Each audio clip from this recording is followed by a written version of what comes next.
रवि प्रदोष क्या करता है? धन देता है, संपदा देता है, वैभव देता है।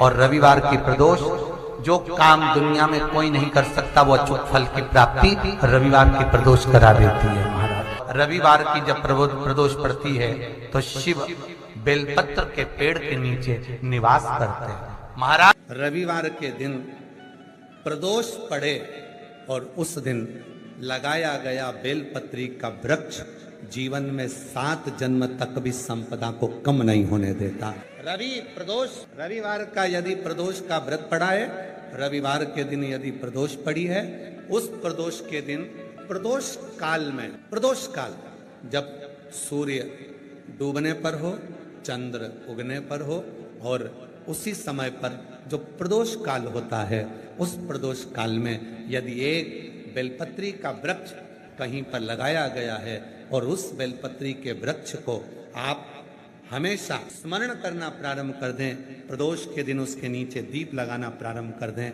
कभी किसी के आगे हाथ फैलाने की जरूरत नहीं पड़ती, अपन स्वयं। जितनी रवि प्रदोष की प्रबलता है, रवि प्रदोष क्या करता है? धन देता है, संपदा देता है, वैभव देता है। जो बेटे बेटी, नवयुवक बेटा बेटी जितने भी कंपटीशन एग्जाम में बैठते हैं, जितने परीक्षा देने के लिए बैठते हैं, जितना कंपटीशन एग्जाम में बच्चा बच्ची बैठते हैं और वो आखिरी में ये विचार करते हैं कि मैं ये सीए क्लियर नहीं कर सकता, मेरा ये पार्ट क्लियर नहीं होगा, मैं आईएएस ऑफिसर नहीं बन सकता, मन से ये निकालना छोड़ दो कि मैं ये नहीं बन सकता। अगर आपने रवि प्रदोष के दिन प्रदोष काल में एक बेलपत्री के वृक्ष को कहीं पर भी लगाया है और प्रत्येक प्रदोष पर जाकर आप उसके नीचे अगर दीपक लगा रहे हो तो तुमको तुम्हारी मंजिल तो मिलकर रहेगी ही, चाहे कुछ भी। रवि प्रदोष की इतनी महत्वता है। शिव महापुराण की कथा कहती है ये 3 चीजें हमारे जीवन को सुख देती। एक लोटा जल शिव को चढ़ाना प्रारंभ किया, हमारे धीरे धीरे मार्ग सुलभ होते चले गए, मार्ग खुलते चले। दूसरे नंबर का, शिव पर चढ़ा हुआ जल जब शरीर में रोग आ गया, बीमारी आ गई, कष्ट आ गया, मिटेगा कैसे? डॉक्टर का इलाज करवाओ, क्योंकि डॉक्टर शिव का एक रूप होते हैं। डॉक्टर जांच करने का बोले, जांच करवाओ, क्योंकि डॉक्टर शंकर का एक। डॉक्टर जैसा बोले वैसा करो, पर साथ में 1 लोटा जल चढ़ाकर उसका आचमन करना प्रारंभ करो। कुबेरेश्वर धाम का यदि रुद्राक्ष, उसको तांबे के लोटे में गलाओ, सुबेरे शिव जी को जल चढ़ाओ, उस जल को लेकर आ जाओ, वो जल आचमन करना प्रारंभ करो, थोड़ा थोड़ा 3 बार उसका आचमन करो। धीरे धीरे धीरे धीरे मेरा कुबेर भंडारी ऐसी कृपा करेगा कि एक ना एक दिन कुबेरेश्वर धाम पर तुम्हें बुला ही लेगा। वैवाहिक जीवन में कहीं तकलीफ आ रही है और हो सकता है आपके विवाह के समय पर कुछ ऐसा योग बना हो, वैवाहिक जीवन में तकरार इतनी हो रही है, क्लेश इतना हो रहा है कि दोनों एक दूसरे का मुंह देखना पसंद नहीं कर रहे। 8 दिन अच्छे से रहते हो, 15 दिन लड़ाई करते हो, 15 दिन अच्छे से रहते हो, फिर 8 दिन लड़ाई करते हो।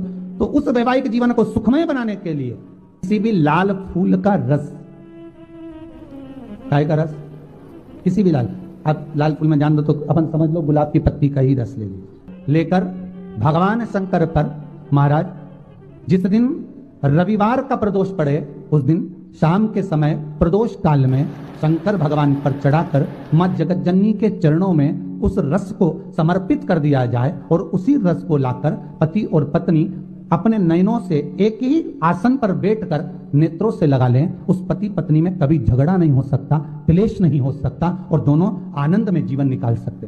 तलाक भी हो रहा है तो उनको भी करा सकते हो, वो तलाक छूट जाए। रविवार की अगर प्रदोष पड़ जाए, रविवार की प्रदोष के दिन ये प्रयोग अवश्य कर कर देखिएगा। ज्यादा बार नहीं करना है, केवल एक ही बार करना, बाबा स्वयं कृपा करे। अपने मंदिर में अर्थात अपने घर के पास कोई मंदिर हो, शिवालय हो, देवालय हो, जहां शंकर भगवान विराजमान हो, शिवलिंग हो, ऐसी जगह पर अवश्य करें।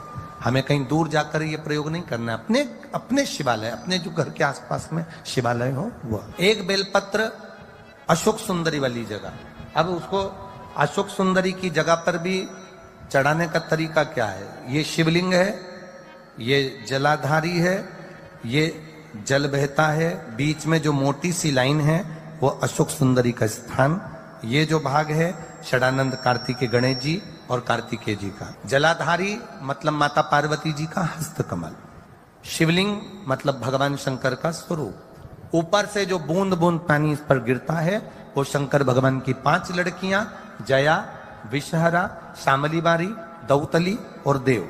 शिव जी की 5 लड़कियां ऊपर, एक लड़की शंकर भगवान की 6 नंबर की अशोक सुंदरी उनके चरणारविंद के पास, उनके गणेश, सदानंद, कार्तिकेय के मध्य में। जब हम बेलपत्र चढ़ाएंगे तो उस बेलपत्र को चढ़ाते समय आपकी जो बेलपत्र की डंडी है वो बेलपत्र, रविवार प्रदोष के दिन का ये उपाय है महाराज। ये बेलपत्र की जो डंडी है, इस डंडी का भाग शिवलिंग की ओर होना चाहिए। ये जो डंडी है इसका भाग अशोक सुंदरी पर जब चढ़ाएंगे तो शिवलिंग की ओर इसका भाग होगा महाराज। दूसरी, बेलपत्र को जब हम समर्पित करेंगे तो जलाधारी का जया, विषहरा, शामरी बारी, दौतली, देव। मान लो जलाधारी ऊपर नहीं है शंकर जी के, तो उसका स्मरण कर कर 5 कन्याओं का नाम लेकर जया, विषहरा, शामली बारी, दौतली, देव, इनका स्मरण कर कर शंकर भगवान के शिवलिंग पर बेलपत्र रखेंगे। बेलपत्र कहां रखना है? आप अगर यहां बैठे हो तो आपके विपरीत में डंडी का मुख होना चाहिए। ये बेलपत्र की जो डंडी है इसका मुख आपके विपरीत में हो। आप यहां बैठे हो तो डंडी उधर होगी, आप इधर बैठे हो तो डंडी का मुख इधर होगा, आप उधर बैठे हो तो डंडी का मुख इधर होगा। आपके ठीक विपरीत की ओर डंडी का मुख हो। ये 2 जगह बेलपत्र समर्पित करने के बाद तृतीय बेलपत्र शिवलिंग की जो जलाधारी है, जहां पर भगवान शंकर का शिवलिंग रखा है, वहां स्पर्श कराकर, केवल छुआना है, स्पर्श कराकर बेलपत्री के पेड़ के नीचे ही कोई कंकर हो, कोई शंकर हो या कोई मिट्टी का ढेला हो, नी हो, तो वहीं मिट्टी को थोड़ी सी ऊंची कर कर एक बेलपत्र बैठकर इस बेलपत्री की डंडी जड़ की ओर, मतलब जो वृक्ष होता है उस ओर इस डंडी का मुख होना चाहिए। ये 3 रविवार के प्रदोष के दिन शंकर भगवान पर चढ़ाई गई बेलपत्र से हमारा गया हुआ धन भी पुनः आने का रहता है और हमारा जो व्यापार बार बार बंद हो रहा है, शिव की कृपा से एक बार चालू तो चालू हो ही जाता है। जिस दिन रविवार की प्रदोष पड़े उस दिन एक लाल वस्त्र में पीली सरसों रखकर और उसके अंतर्गत कुछ भी एक, या तो बमूल का कांटा ना मिले तो गुलाब का कांटा ही उसके अंतर्गत रखें और उसको शिव मंदिर का स्मरण कराकर शंकर भगवान का नाम लेकर रू भैरव, तो शिव पुराण कह रही है कि उस सरसों को, कांटे को रू भैरव का नाम लेकर जिस व्यापार जो नहीं चल रहा है, दुकान जो नहीं चल रही है, तो दुकान के सामने उस व्यापार के सम्मुख में उसको जला दिया जाता है। ये करा जाता है रवि प्रदोष के। कौन से प्रदोष? जो सुख का भान करा, व्यापार की उन्नति के लिए, समृद्धि के लिए, लक्ष्मी के लिए इसका प्रयोग किया। तो रवि प्रदोष है, कहते हैं रविवार का यदि प्रदोष पर्व पड़े ना, और शिव जी को 3 चीजें रवि प्रदोष के दिन दी जाती हैं। पहले नंबर पर 1 लोटा जल, दूसरे नंबर पर प्रदोष काल में दीपदान और तीसरे नंबर पर भगवान शंकर के नाम का उच्चारण। पंचाक्षर मंत्र या षडाक्षर मंत्र या श्री शिवाय नमस्ते। दोष के दिन ईश्वर महादेव का नाम 7 कनेर के पुष्प, कितने? 7 कनेर मालूम है? कनेर के 7 फूल, एक बेलपत्र। जिस समय पर कनेर का फूल बेलपत्र के साथ चढ़ाया जाएगा तो 7 कनेर के पुष्प सीधी बेलपत्र पर आपको रखना। 2-3 प्रदोष कर देखना। अगर कोई आपसे कहे कि आपका भाग्य ठीक नहीं चल रहा, आपकी किस्मत ठीक नहीं चल रही, आपके ग्रह ठीक नहीं चल रहा है, आप भाग्यशाली नहीं हो, पहले तो वहां से उठ जाओ, उसके बाद देवदेव महादेव के पास 7 कनेर के पुष्प एक बेलपत्र में रखकर नंदीश्वर के पास में बैठकर श्री शिवाय नमस्तुभ्यम बोलकर अशोक सुंदरी वाली जगह पर स्पर्श कराकर भगवान शंकर पर 7 फूल के साथ बेलपत्री की डंडी अशोक सुंदरी की साइड हो, ऐसा स्मरण करते हुए शिव को समर्पित कर दे।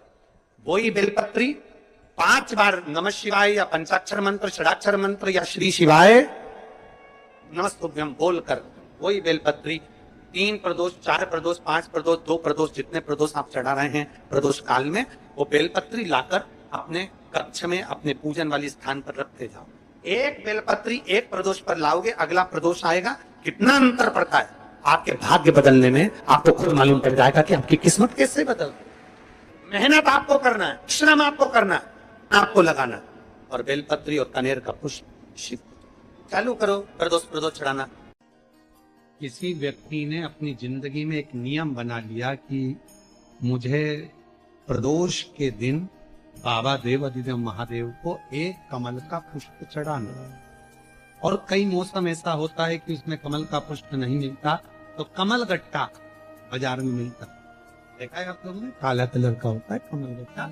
एक कमल का गट्टा भी यदि देवाधिदेव महादेव को, यदि कोई कितना भी दरिद्र है, कितना भी गरीब है, उसका कोई व्यापार नहीं, कोई व्यवसाय नहीं, कोई नौकरी नहीं, कोई चाकरी नहीं, कितना भी परिस्थिति से मारा हुआ व्यक्ति है, अगर उसने प्रदोष नियम बना लिया, प्रत्येक 12 महीने का मैं नियम लेता हूं और पूरे 24 प्रदोष मैं बाबा को कमल का, जिस समय पर कमल का पुष्प मिल जाए उस समय पर कमल का पुष्प चढ़ाओ, ना मिले तो कमल गट्टा चढ़ाओ। पर जिसने प्रदोष का नियम बना लिया, एक साल पूरा नहीं होगा और मेरा बाबा उसका हाथ पकड़कर उसको मंजिल तक पहुंचाना पड़ा। इतना भी दरिद्र, इतना भी दरिद्र। ये लोमश ऋषि की कथा कहती है, ये लोमश बाबा का चरित्र कथा। कितनी भी गरीब परिस्थिति क्यों ना हो, कितना भी दरिद्रपन क्यों ना हो, कुछ नहीं घर में, शादी के हो गए 40 वर्ष, शादी के हो गए और औलाद है ही नहीं, डॉक्टर ने भी हाथ, तब आखिरी में एक काम चालू करो, प्रदोष का दिन दोनों पति पत्नी व्रत चालू कर दो प्रदोष का, और प्रदोष काल में शाम के समय जाकर एक ही दिए में 2 लंबी बाती जानते हो ना, रुई की लंबी कपास की बाती, दोनों बाती एक ही दिए में रखकर पति पत्नी दोनों उसको प्रज्वलित करना प्रारंभ करें, बाबा संतान देकर ही रहेगा, औलाद आएगी ही। दीप की जो बाती में अंतर आ जाता है, एक गोल बाती में और लंबी बाती में अंतर आता है, बहुत अंतर आता है। पितरों के लिए गोल बाती का प्रयोग बहुत कम होता है महाराज, देवी जी के लिए, माता रानी के लिए, जगत जननी के लिए गोल बाती का प्रयोग बहुत कम होता है महाराज, ध्यान रखिएगा। एक पितर के लिए, एक जगत जननी जगदम्बा दुर्गा भवानी के लिए गोल बाती का प्रयोग कम होता है, लंबी बाती का प्रयोग ज्यादा होता है। क्यों? क्योंकि हमारे घर के कुल देवी और हमारे घर के पितर हमारे वंश की वृद्धि करें, इसलिए लंबी बाती रखी जाती है, जिससे हमारा वंश बहुत लंबा चले, बहुत उन्नति की ओर बढ़े, इसलिए लंबी बाती का प्रयोग किया। शिव महापुराण की कथा कहती है 5 जगह पर हमारा जलाया गया एक दीप जो प्रदोष के दिन प्रदोष काल में लगाया जाता है, 5 जगह पर भारी पड़ता है। पहले नंबर पर जम के बोलते जाओ, काल सर्प दोष। दूसरे नंबर पर पितृदोष। तीसरे नंबर पर घर का वास्तु दोष। हमारे घर में कितना भी वास्तु दोष है, कोई ने कह दिया यहाँ बाथरूम नहीं बनना थी, यहाँ पर शौचालय नहीं बनना था, यहाँ सीढ़ी नहीं बनना थी, वो सीढ़ी वहां बनना थी, ये सीढ़ी वहां बनना थी। तुम पूरा घर तोड़वा के देख लो, उसके बाद में जैसा वास्तु वाले हैं वैसा करा कर देख लो, उसके बाद भी तुमको शांति नहीं मिले तो समझ लेना कि तुम्हारे घर में अब वास्तु दोष तो तुमने दिखाकर समाप्त कर लिया, फिर भी वो समाप्त नहीं हो रहा, तो प्रदोष काल का लगाया गया प्रदोष के समय का दिया आखिरी में वास्तु दोष को भी समाप्त कर देता है और उसमें भी फल प्रदान करता है। काल सर्प दोष, पितृदोष, वास्तु दोष। चौथे नंबर पर 1 रुपया कमाया, 1.25 रुपये खर्च हुआ, पैसा आया गया। ये चौथे नंबर का व्यापार में थोड़े दिन दुकान अच्छी चली, थोड़े दिन बैठ गए, थोड़े दिन काम चला, थोड़े दिन बैठ गए, गाड़ी चली थोड़े दिन फिर बैठ गए, अर्थात हमारी फैक्ट्री थोड़े दिन चली फिर बैठ गए, कहीं ना कहीं तकलीफ, थोड़े दिन खाते थोड़े दिन रोते वाला चल रहा है। तो प्रदोष काल का, प्रदोष के समय का दिया इस दुख को समाप्त कर कर रेगुलर एक जैसी सांझी, एक जैसी लक्ष्मी की वृद्धि करते चले गए, प्रदोष काल का। और 5वें नंबर का प्रदोष काल का दिया, प्रदोष समय का दिया 5वें नंबर पर रोग का निवारण कर।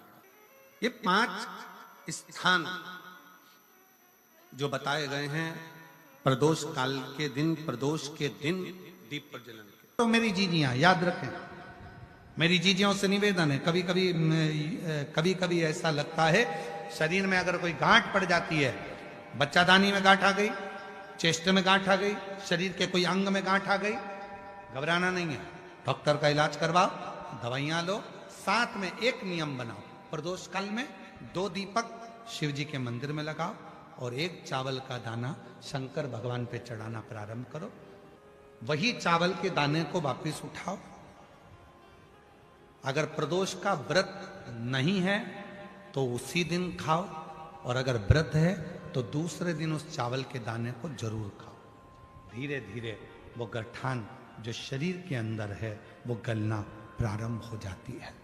थोड़ा दिन करोगे आपको उसका फल प्राप्त होना प्रारंभ हो जाएगा। एक चावल का दाना भी चंद्र का प्रतीक है।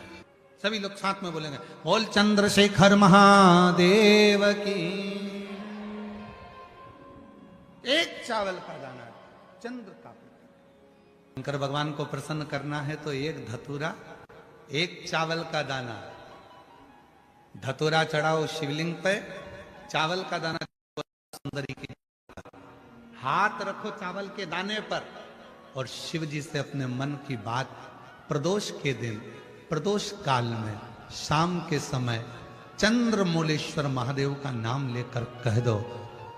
3 महीना तो जाने दो, 3 दिन में वो बाबा मुराद पूर्ण करना प्रारंभ कर देगा।